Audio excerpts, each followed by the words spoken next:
In this segment, we will discuss metabolism, its types, and some of the ergonomic implications. And this topic is very much related to the previous segment, the segment C, in which we discussed the cardiovascular and respiratory systems and how they respond to the changes in demand because of change in the nature of physical activity.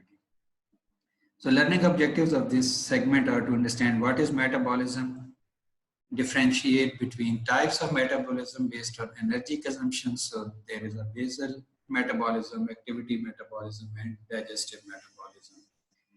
You should be able to differentiate between types of metabolism based on nature of tasks. So we have aerobic and anaerobic, two types of metabolism. And here we will discuss some of the ergonomic implications of these two types of metabolism. We will understand how glucose is converted into muscle energy. And finally, you should be able to understand the concept of oxygen debt, its relation to anaerobic metabolism and its ergonomic implications. So metabolism is defined as the conversion of foodstuffs into mechanical work and heat. So it's a complex process, but as a result, the foodstuff is converted into the mechanical work that is performed through muscles and the heat as a byproduct. In order to be useful to the body, the foodstuff is converted into a high energy compound, that is adenosine triphosphate or ATP. It provides energy for vital processes and activities, including muscle contraction. So metabolism can be reviewed as energy rate process, the amount of energy per unit time. So that is how the process of metabolism is tried to be made clear. So this is the amount of energy per unit time at which chemical energy contained in food is converted into mechanical energy and the formation of new organic matter. The common measure of energy used in ergonomics is kilocalories, and the corresponding measure of energy is kilocalories per minute.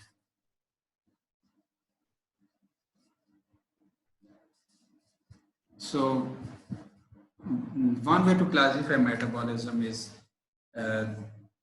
into three types, that is basal metabolism, that is energy used only to sustain the vital circulatory and respiratory functions. So when you are doing nothing, for example, when you are sleeping, there is no physical activity, but still basal metabolism is in action because your respiratory and your circulatory systems are still working. Then there is digestive metabolism. So digestive process itself needs energy. So that is digestive metabolism. And the third is activity metabolism. That is energy associated with physical activity.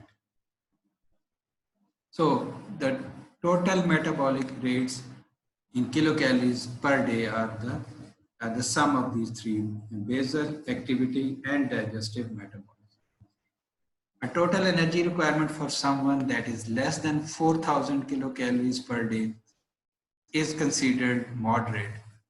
Between 4,000 and 4,500 kilocalories per day is considered heavy, and above 4,500 kilocalories per day is considered severe. So that is sort of benchmark. So if some worker is, for example, requiring around 4,000 kilocalories or less, then the energy requirements are acceptable.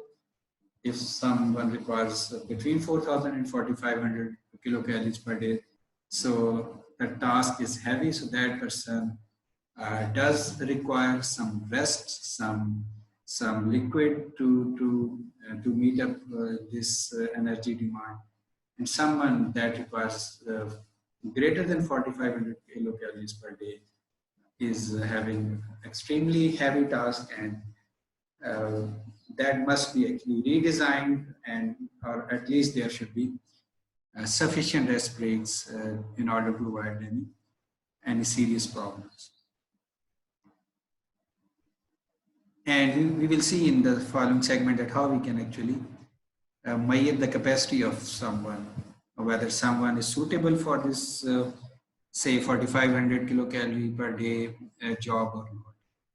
So there are different ways to measure the capacity of the person. So we can match the capacity of the person with the demand of the job.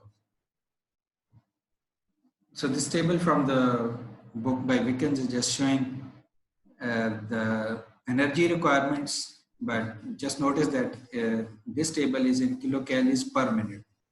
In the previous slide, we discussed the energy requirements in kilocalories per day.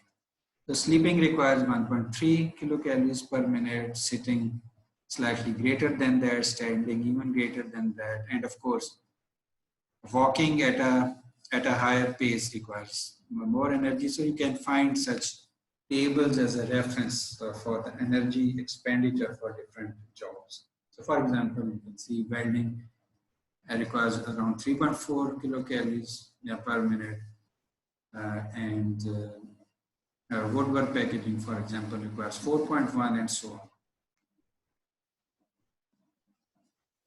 So converting glucose to muscle energy. Glucose reacts with oxygen to form carbon dioxide and water, releasing energy in the process. So that is the simple equation I am sure you are all aware of. So glucose plus oxygen, that is converted into the byproduct, that is CO2 plus water, and some energy is released. So you can see that here oxygen is involved, so that is what we call aerobic glycolysis or aerobic metabolism. And this is actually the process that takes place under normal conditions when there is no heavy physical activity taking place. So a lot of energy is released. That is, generally it is about 36 molecules of ATP. So it is called aerobic glycolysis because sufficient oxygen is available. So we have discussed this point already, that 25% of the energy that enters the body in the form of food can be used for muscular work, and it is typically achieved only for the large muscles. So just to reiterate the same point with respect to this equation, that as a whole, whatever we took here as a food stuff converts into energy, and just 25% of that energy is used for performing the work. And that is the highest efficiency for large muscles, just like thigh muscles. For the rest of muscles, this is even less than 25%. And the immediate energy requirement for muscle contractions are provided by two phosphate compounds stored in the living muscle tissue.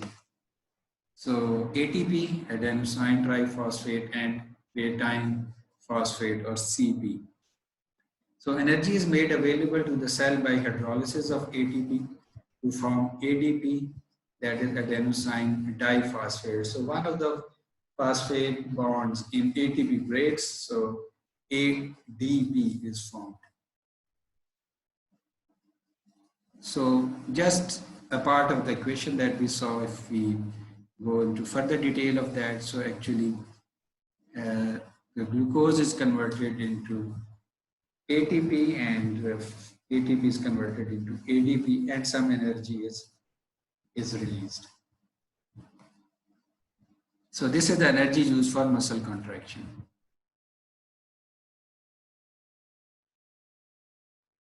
In order for the muscle cells to continue to be supplied with energy, the ADP must be converted back to ATP.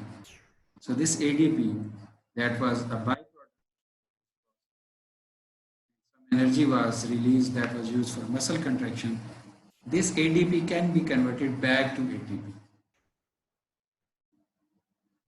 So this is accomplished with the help of CP, creatine phosphate, that is present in the cell according to the following equation.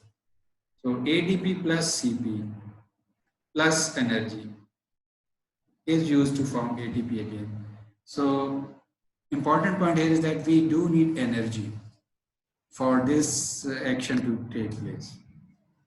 So again, as we discussed during question answer session, that limited energy can be provided through the cells, but if heavier energy is required, then that whole process needs to be repeated. That is the conversion of foodstuffs into energy, or the metabolism. The CP acts as a backup energy source by reacting with the ATP to replenish the supply of ATP for continued muscle activity. The use of CP as shown in equation is the fastest way. So this process shown in this equation is the fastest, but it is very limited as well. So speed is very fast, but capacity is very limited. So the energy generating capacity of CP is limited. So for sustained muscle activity, ways of producing ATP must be used. So if again you are performing a heavy task or some physical activities being performed for a larger amount of time, then this CP is a limited source to convert back ADP into ATP. So we need some alternate for that. So same point that we have, one more point actually, just an analogy. If you are finding this concept difficult, so you can think of ATP to be something like a rechargeable battery. So you recharge your for example some battery, and then the energy is of course stored into that. Then you use that energy to perform some function, and then you recharge that battery again. So ATP is similar to that. This is not a perfect analogy, but ATP has energy stored, so that energy once released forms ADP. So we sort of recharge ADP through this equation. We sort of recharge ADP to form ATP. So now ATP has energy in it. So using the same equation as we saw on the previous slides, that energy is used, so that is recharged again, and so on. So ATP is a source of energy, and it requires energy to be converted again from ADP to ATP. The same concept illustrated graphically here. Here is nothing new. So there is ingestion, you take food that is digested, then that is sort of distributed. Some of that is stored in the body, some is released as energy. So through this equation, so this is sort of a cyclic phenomenon. In order to perform work, you need ATP, and it is releasing energy once converted to ADP, and so on. And some of that food stuff is used for body maintenance, some is released as heat as well.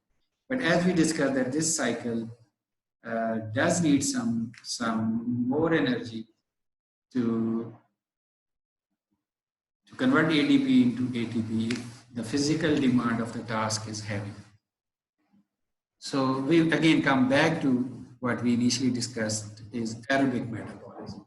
So when enough oxygen is available and muscle activity is at moderate levels, most of the required ATP can be supplied by the process of aerobic metabolism. So glucose is broken down into pyruvic acid, so that is a byproduct.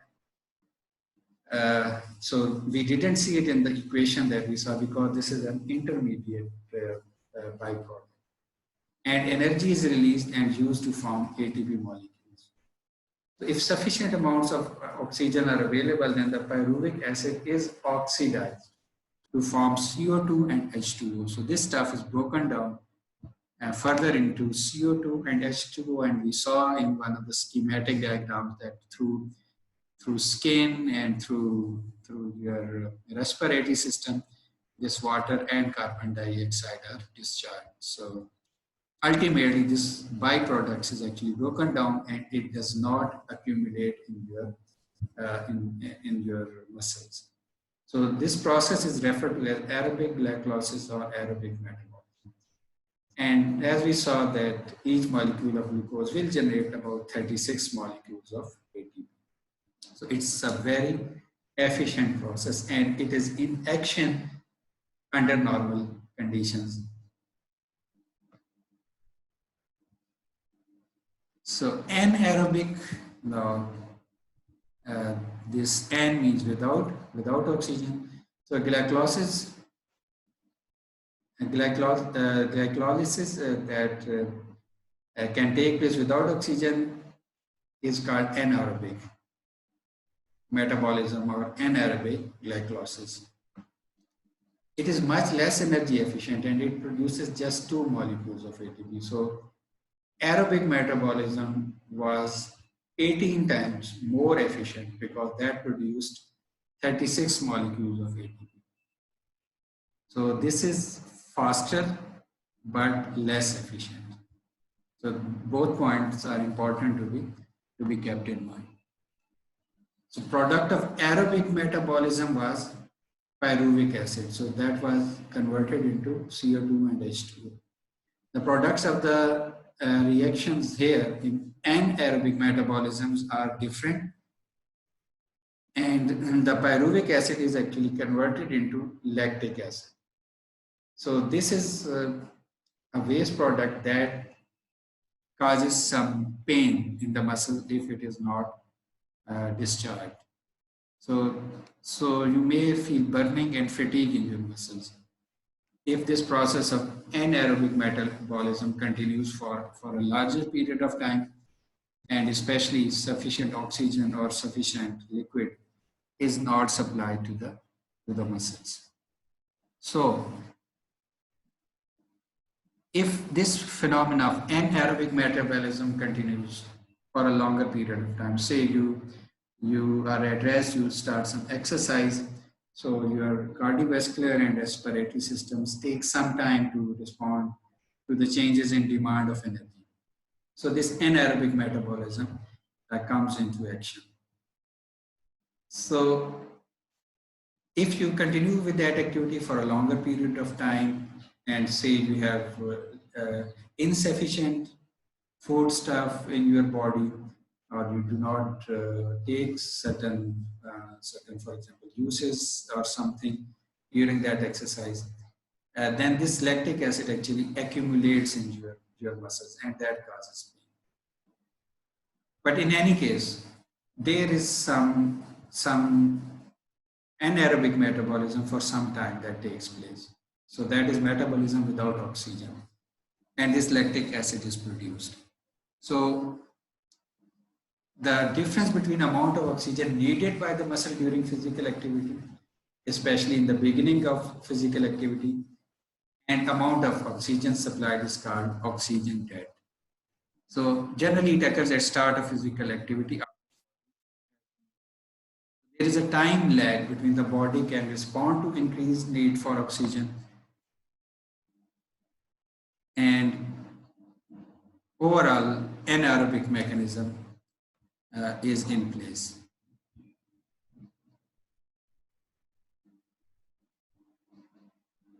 So oxygen debt must be repaid. So when activity stops, breathing and heart rate continue at high level. So you have stopped running or performing the physical activity, but you do need extra oxygen, and that is of course provided through a greater heart rate as well as faster functioning of your respiratory system. So this is just an illustrative example that you were at rest. So the expenditure was low. You can see on the x-axis. So you were at rest. This was energy expenditure, say around 1.5 kilocalories per minute. So oxygen consumption was also low. So once you started exercise, your normal systems took some time to respond, but energy was supplied to your muscles using anaerobic metabolism. So that is the metabolism without oxygen. So there was sort of oxygen debt. Then there was a steady state when you're after perspiration or after some heavy breathing, your system got normal, you performed exercise, and that continued for a certain time. But once you stop that exercise, you still keep on breathing at a heavier rate, or you still need energy at a higher rate. I mean, greater than that was required at this level. So that requirement of energy decreases steadily, but you do need it. So you breathe heavier, so that oxygen that is repaid, as well as you need oxygen and maybe some perspiration for the for the waste products to be released through your skin through perspiration. And this is where you get to the normal breathing, to the normal state as you were in the beginning. But if for a longer time you are unable to repay this oxygen debt, so lactic acid accumulates in your muscles, so muscle cramps or fatigue or pain can be caused. So what is the summary of this discussion? So just quickly, anaerobic metabolism can form ATP molecules about 2.5 times as fast as the aerobic system. So anaerobic system is fast, but can only produce energy for about 1.3 minutes of maximum muscle activity. So it is a valuable system, this anaerobic system, that enables work to be carried out at a high rate for short periods of time. So that is very important. So if you take rest, you can of course continue it for a longer time. The aerobic system can function for as long as nutrients are available in your body. So it depends upon the amount of nutrients you have. Aerobic glycolysis produces about 18 times the amount of energy compared to the anaerobic. So here we have 36 molecules of ATP. In anaerobic, we have just 2. This energy is then used to increase the amounts of ATP and creatine phosphate available for continued muscle activity. Accumulation of lactic acid in the muscle tissue resulting from an anaerobic system is the principal cause of muscle fatigue, weakness, and possible pain. These conditions ultimately limit the amount of activity that the muscle can continue to perform. So in summary, the anaerobic system is faster but less efficient. And it produces this acid that can cause fatigue and pain. Another implication of these two types of systems is when we discuss two types of muscular activities, static and dynamic muscular activity. So the static muscular activity is the sustained contraction of your muscles. Dynamic activity is a rhythmic contraction and relaxation. For example, holding a part in a static position. So for example, squeezing a pair of pliers for a longer period of time, or holding a suitcase or some heavy load in your hand for a longer period of time is an example of static activity. Cranking a pump handle, turning a screwdriver, moving something repeatedly after some pauses is an example of dynamic muscular activity. Now, what is the physiological impact of these two? In static muscular activity, the metabolism is anaerobic, so reduced blood flow to the tissue restricts oxygen supply and waste removal. So again, lactic acid is generated, so pain can be caused, especially if you are using smaller muscle like the muscles of your fingers. Then the tiredness will be even faster. You will tire quickly, and you will not be able to continue with the activity for a longer time. In dynamic muscular activities, adequate blood flow allows oxygen supply and waste removal needs to be satisfied because metabolism is aerobic. So that is also important to understand the nature of activity, and there must be some pause, some rest if static muscular activity is to be performed. So in summary, we discussed that kilocalories is a unit of measure of energy. The food stuff that we eat is broken down into different components and is either stored or used by the body for maintenance or to perform work. One point that is not mentioned, of course, here is that some of that food stuff is also discharged as waste product.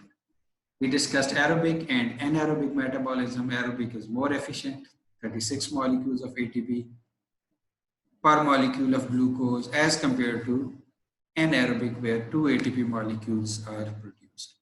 Aerobic is relatively slower to respond to energy demand.